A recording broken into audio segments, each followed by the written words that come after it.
அன்பானவர்களே, இயேசு கிறிஸ்துவின் நாமத்திலே ஒரு விஷயம் கூட வாழ்த்துகிறேன். இப்போ நம்ம செய்திக்கு கடந்து போகிறோம்.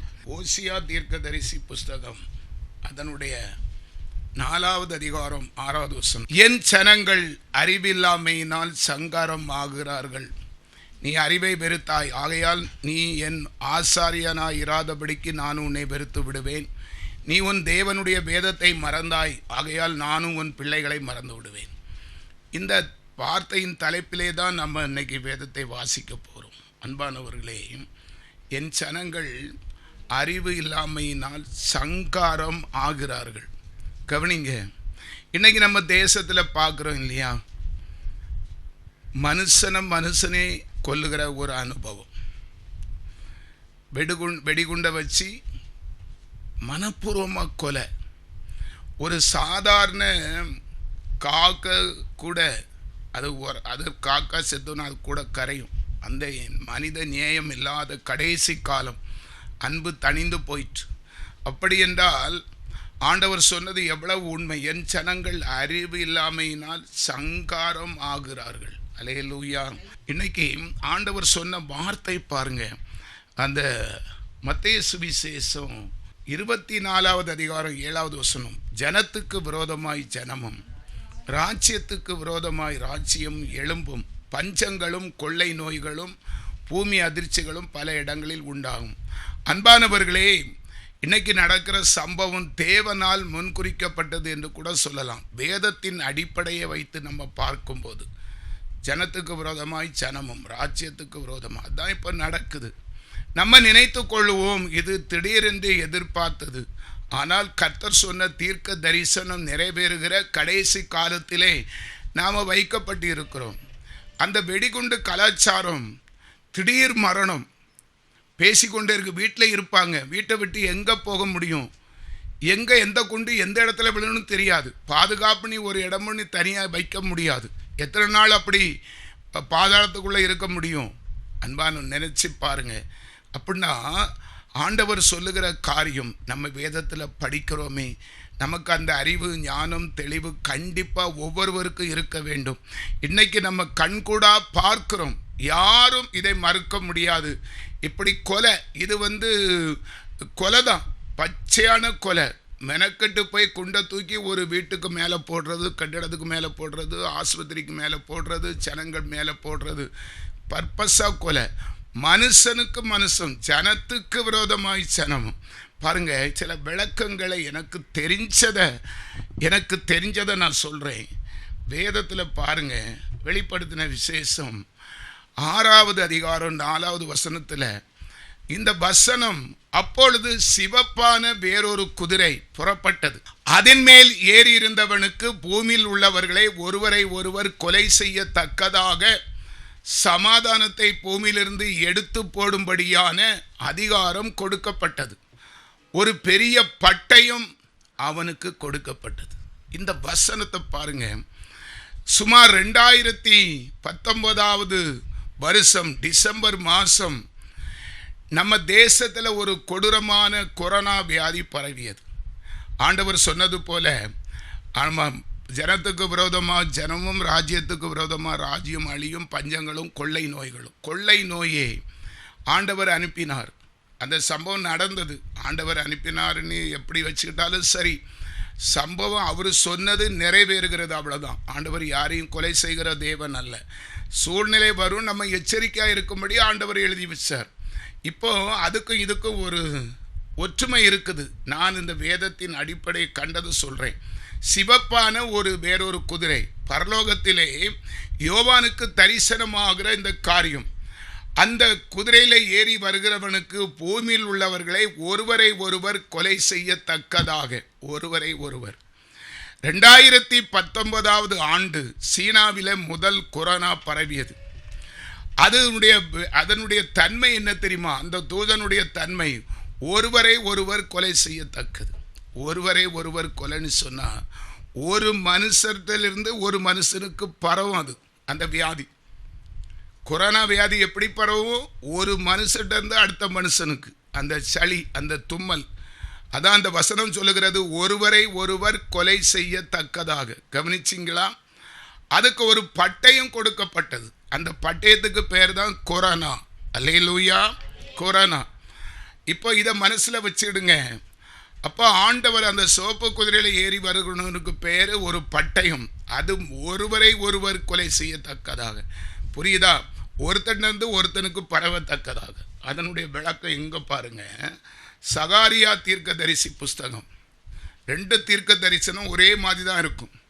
சகாரியா 6:7, சிகப்பு குதிரைகளை வென்றால் புறப்பட்டு போய் பூமியிலே சுற்றி திரியும்படி கேட்டுக்கொண்டன. அந்த குதிரையில் இருக்கிற தூதன் கேட்குறான், ஆண்டவரே நான் பூமியெல்லாம் சுற்றி திரியட்டுமா?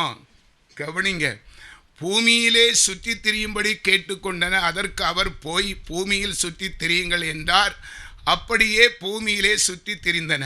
அதன் கொலைகாரன், மனுஷனை கொலை பண்ணுறவை, பூமியெல்லாம் சுற்றி திரிந்தான். சீனாவில் ஆரம்பித்தது, பூமியில் உள்ள உலகம் எல்லாம் பரவிட்டு கொரோனா. அது வராத இடம் கிடையாது, புரியுதா? பூமியின் எங்கும் சிகப்பு குதிரையில் இருக்கிற அந்த பட்டயத்தை பிடித்திருக்கிற பட்டயம் மனுஷன்றிருந்து மனுஷனுக்கு பரவு, மனுஷனுக்கு மனுஷன் விரோதம் செய்யக்கூடிய பட்டயம். அது 2019 டிசம்பரில் ஆரம்பித்து 2022 மேலே தான் சரியாக முடிஞ்சு. அல்லேலூயா சொல்லுங்க. இதெல்லாம் நமக்கு நினைவு இருக்கிறதா? அதனால் எந்த ஒரு காரியமும் வேதத்தின் அடிப்படையில் பார்க்கும்போது உலகத்தில் சம்பவிக்கிறதும் வேதத்தில் இருக்கிறதும் நீங்கள் அப்படி ஆழமாக கொஞ்சம் டீப்பாக பார்த்தா தான் மறைப்பொருள் வெளிப்படும். அந்த குதிரை வீரனுக்கு பேர் அது பட்டயம், கொல்லுகிற பட்டயம். பூமியெல்லாம் சுற்றி தெரிந்து சீனாவை மட்டும் அது பார்க்கல, பரவி பரவி பரவி தேசம் உலகம் பூரா அதுக்கு நடுங்காதவர்களே கிடையாது. அது கிருபை, அது ஒரு எச்சரிப்பு தான், எச்சரிப்பு தான். இந்த கொள்ளை நோய் திரும்பி வருவதற்கு நிறைய வாய்ப்புகள், சாத்தியக்கூறுகள் சொல்லுகிறது.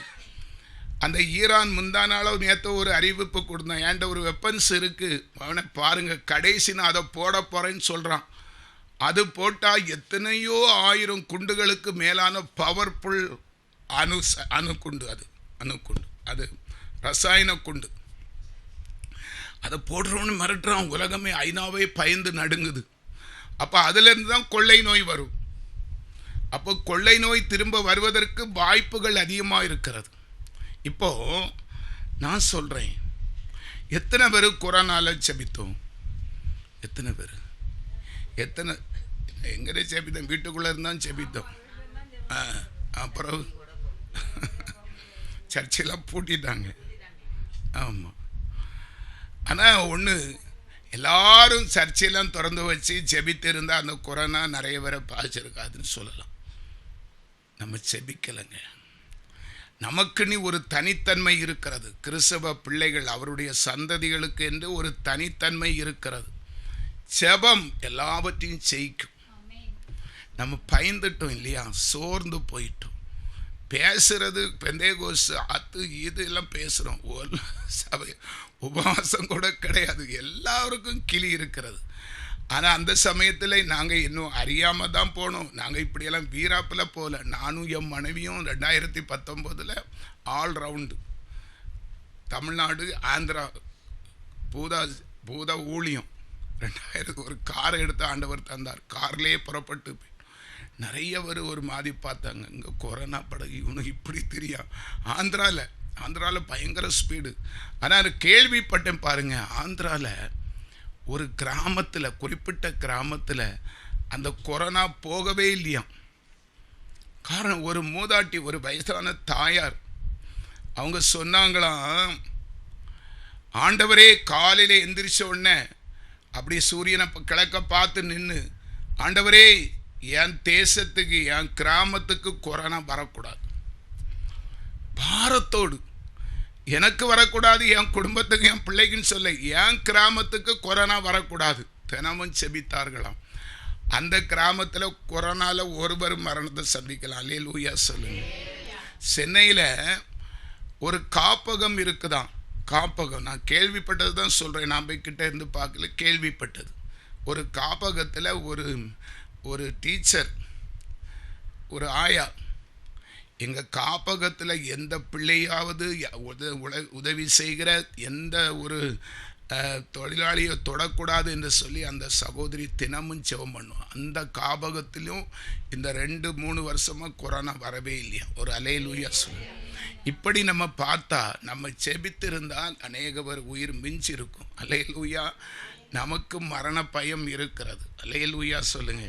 அதனால் பிரியமானவர்களே, இதெல்லாம் பார்க்கும்போது நம்ம விசேஷித்தவர்கள் என்று சொல்ல நமக்கே வெட்கமாக இருக்கிறது. அல்லேலூயா. ஏசாயா தீர்க்கதரிசி புஸ்தகம் 57வது அதிகாரம் 1வது வசனம், நீதிமான் மடிந்து போகிறான், ஒருவரும் அதை மனதில் வைக்கிறதில்லை, புத்திமான்கள் எடுத்துக்கொள்ளப்படுகிறார்கள், ஆனாலும் தீங்கு வராதற்கு முன்னே நீதிமான் எடுத்துக்கொள்ளப்படுகிறான் என்பதை சிந்திப்பார்கள். எனக்குள்ள நான் நினைக்கிறேன் பாருங்க, புதிய ஏற்பாட்டு நாயகர் நம்முடைய ஆண்டவர், நம்முடைய கதாநாயகர் இயேசு கிறிஸ்து. நான் யோசித்து பார்க்குறேன், உங்கள்கிட்ட கேட்குறேன், புதிய ஏற்பாடு காலத்தில் வியாதிப்பட்டு செத்தவங்க எத்தனை பேர் யாராவது சொல்ல முடியுமா? வியாதிப்பட்டு செத்தவங்களை சொல்லுங்க பார்க்குறேன். புதிய ஏற்பாடு ஆண்டவர் வாழ்ந்த காலத்தில் வியாதிப்பட்டு மரித்தவர்களை ஒரு ஆளை சொல்லுங்க யோசிங்க சொல்லுங்க. எத்தனை பேர் வியாதிப்பட்டு மரிச்சாங்க? மராகலின் சொல்லுங்க. இல்லைன்னு தான் நினைக்கிறேன். அப்படி தானே?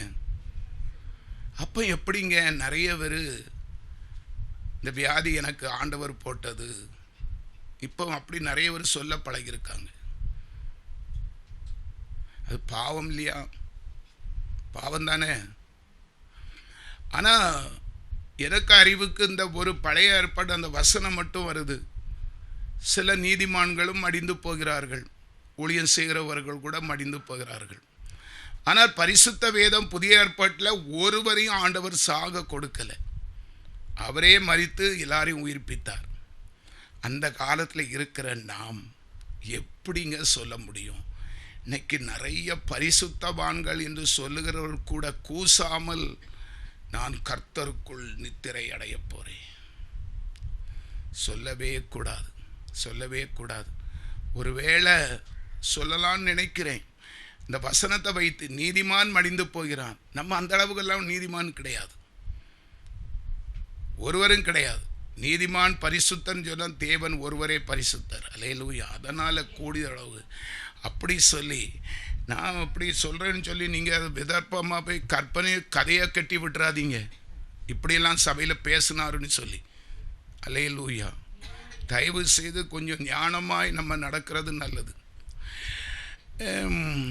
ஒரு மரண வீட்டுக்கு நான் போனேன்.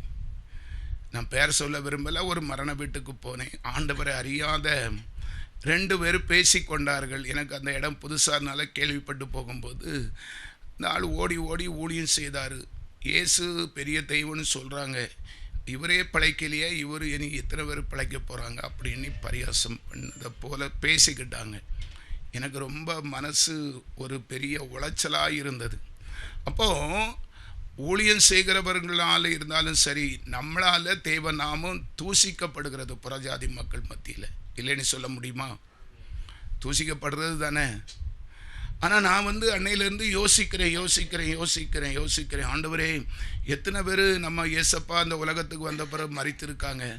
அப்படியா? அறிவுக்கு ஒருத்தருமே மரிக்கலை. ஆனால் வேதம் பாருங்க, வேதத்தை வாசித்து பாருங்க, பழைய ஏற்பாட்டு காலத்தில் நிறைய பேர் மரிச்சிருக்காங்க.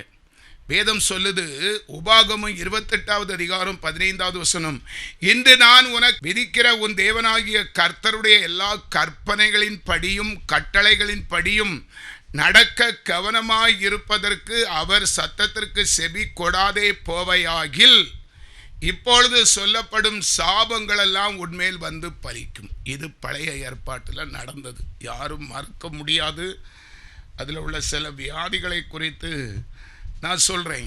28:20, என்னை விட்டு விலகி நீ செய்து வருகிற உன் துர்க்கிரியல் நிமித்தம் சீக்கிரத்தில் கெட்டு போய் அழியும் மட்டும் நீ கையிட்டு செய்கிறது எல்லாவற்றிலும் கர்த்தர் உனக்கு சாபத்தையும் சஞ்சலத்தையும் கேட்டையும் வர பண்ணுவார்.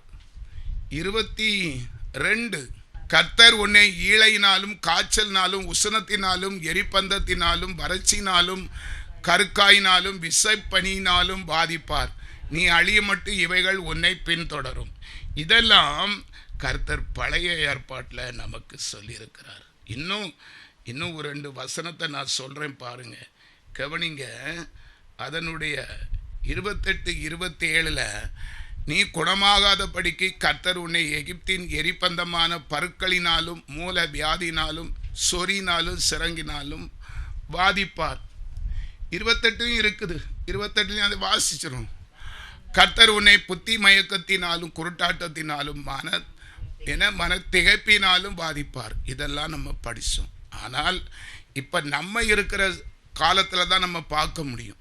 எனக்கு அன்பானவர்களே, ஆண்டவராகிய இயேசு கிறிஸ்து தியாகமாக இந்த உலகத்தில் பிதாவானவரால் அனுப்பப்பட்டு அவர் எல்லாவற்றையும் சிலுவையிலே அவர் அறைந்து கொலை செய்யப்பட்டு நம்முடைய மரணத்தை அவர் ஏற்றுக்கொண்டதுனால மனுஷனா அவருக்கு சொந்த பிள்ளைகளாய் இருப்பதை சாவுக்கு ஒப்புக்கொடாத தேவன். ஆனால் இப்போது நம்ம துணிகரமாய் சொல்ல ஆரம்பித்து இருக்கிறோம், இந்த காரியம் கர்த்தரால் வந்திருக்கிறது. நிறைய பேர் இப்போ சொல்ல பழகியிருக்கீங்க, என்ன கலையணுமா, ஆண்டவர் தண்டிக்கிறார், சிட்சிக்கிறார், சோதிக்கிறார். இனி சொப்பனத்தில் கூட யாரும் அப்படி சொல்லக்கூடாது. இது என்னுடைய உபதேசம். நான் இதனால் நீங்கள் உங்கள் மனசில் எப்படியோ நான் எனக்கு தெரிஞ்சதை சொல்கிறேன். காரணம் என்ன தெரியுமா, இன்னொரு மனுஷன் புதிய ஏற்பாட்டில் வியாதிப்பட்ட ஒரு மனுஷனை நம்ம பார்ப்போம், இல்லைன்னு சொல்ல முடியாது. ஒரு மனுஷன் இருந்தான், லூக்கா 16:19, ஐஸ்வர்யம் உள்ள ஒரு மனுஷன் இருந்தான். அவன் இரத்தாம்பரமும் விலையேற பெற்ற வஸ்திரமும் தரித்து அனுதினமும் சம்பிரமாய் வாழ்ந்து கொண்டிருந்தான். அல்லேலூயா. அதன் பிறகு இன்னொரு மனுஷனை நம்ம வேதத்தில் பார்க்க முடியும், அப்படிதானே? லூக்கா 16:20, லாசரு என்னும் பெயர் கொண்ட ஒரு தரித்திரனும் இருந்தான். அவன் பருக்கள் நிறைந்தவனாய் அந்த ஐஸ்வர்யவானுடைய வாசல் அருகே கிடந்தான். அவனுடைய மேஜிலிருந்து விழுந்த துணிக்கைகளினாலே தன் பசியை ஆற்ற ஆசையாயிருந்தான். நாய்கள் அவன் பருக்களை நக்கிட்டு. புதிய ஏற்பாட்டு காலத்தில் வியாதிப்பட்டு கொடூரமாக இருந்த இந்த லாசரை சொல்ல முடியும். அது ஏசப்பா காலத்தில் தான், அப்படித்தானே? அதனால் நம்ம மறுக்க முடியாது. ஆனால் அங்கே என்ன நடந்தது தெரியுமா உங்களுக்கு? பரலோகத்தில் பின்பு அந்த தரித்திரன் மரித்து தேவ தூதரால் ஆபிரகாமுடைய மடியிலே கொண்டு போய் விடப்பட்டான். ஐஸ்வர்யவானும் மரித்து அடக்கம் பண்ணப்பட்டான். வாழ்கிற காலத்தில் ஐஸ்வர்யவானும் இருந்தான், ஒரு தரித்திரன் தான். வியாதிப்பட்டு அவன் மரண தருவாயில் அவன் உடம்பெல்லாம் பரு, அது ஒரு மரண வியாதின்னு வைத்துக் கொள்ளலாம். ஆனால் அதில் பெரிய கிருபை இருந்தது. தேவ நாமம் மகிமைப்பட்டது. அல்லேலூயா. தேவ நாமம் மகிமைப்பட்டது. பாதாளத்திலே அவன் வேதனைப்படுகிற போது தன் கண்களை ஏறெடுத்து தூரத்திலே ஆபிரகாம் அவன் மடியிலே லாசருவையும் கண்டான்.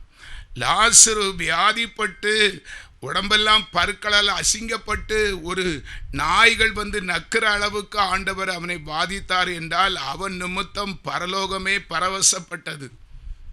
நம்ம அப்படியும் சொல்ல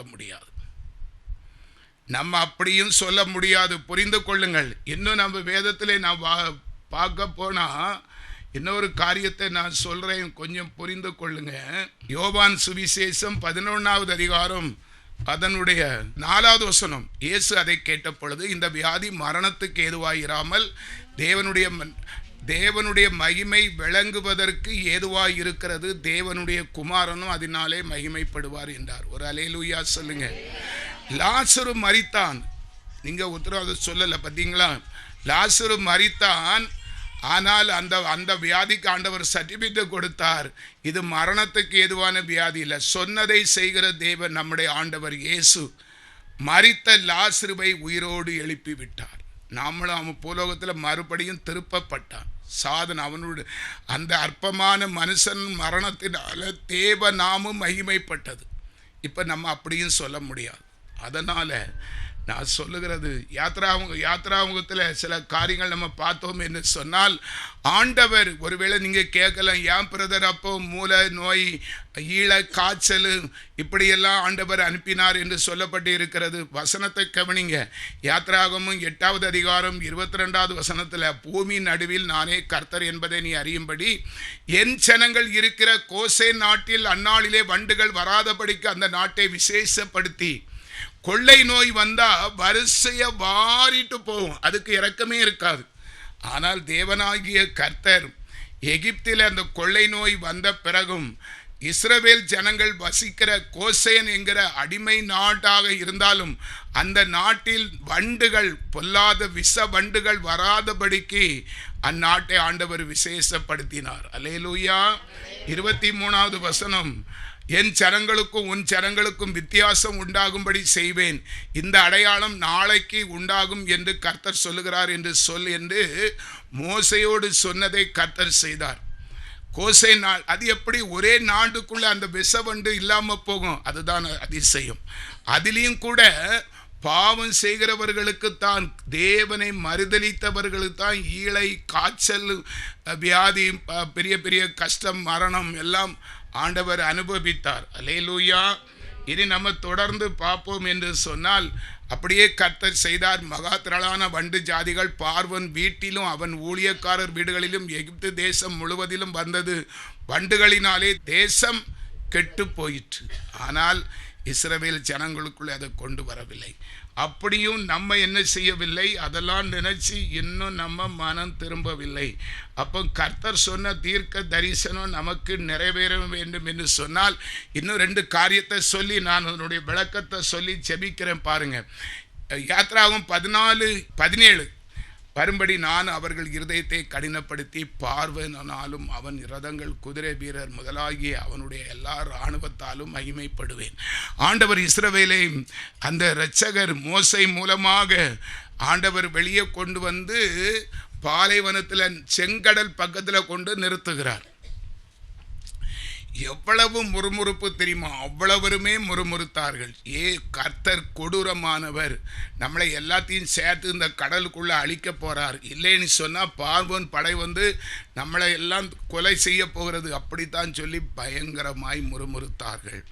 ஆனால் நடந்த சம்பவம் எல்லாருக்கும் தெரியும். அதை வசனத்தை சொல்லிக்கிட்டு நான் அடுத்த பாயிண்ட் சொல்கிறேன். 21வது வசனம், மோசை தன் கையை சமுத்திரத்தின் மேல் நீட்டினான், அப்பொழுது கர்த்தர் ராம் முழுவதும் பலத்த கீழ்காற்றினால் சமுத்திரம் ஒதுங்கும்படி செய்து அதை வறண்டு போக பண்ணினார். ஜலம் விளந்து பிரிந்து போயிட்டு இஸ்ரவேல் ஜனங்கள் வெட்டாந்தரையிலே நடந்து அக்கறை போனார்கள். அல்லேலூயா. அப்போ முறுமுறுத்தவர்களுடைய நிலைக்கு என்ன செய்யலாம்? சரிக்கு சரி கட்டணுமா வேண்டாமா? நம்மள இன்னைக்கு அப்படிதான் இருக்கிறோம். நம்ம சுயம், நம்ம பாவத்தினால நம்ம பாவம் செய்கிறோம், கர்த்தருடைய மகத்துவத்தை தெரியாம முறுமுறுக்கிறோம். சின்ன தலைவலிக்கே 2 நாள் ஜெபம் பண்ணுவோம், 3வது நாள் அந்த ஜெபம் கேட்கப்படலைன்னா நமக்குள்ளேயே அந்த முறுமுறுப்பு வருது. யாரும் இல்லைன்னு சொல்ல முடியாது. நீங்கள் புலம்புறதுலே தெரியும், செபிக்க கேட்கறதுலே தெரியும். அல்லேலூயா. ஆனால் ஆண்டவர் இஸ்ரவேல் புத்திரர் சமுத்திரத்தின் நடுவாக வெட்ட நடந்து போனார்கள்.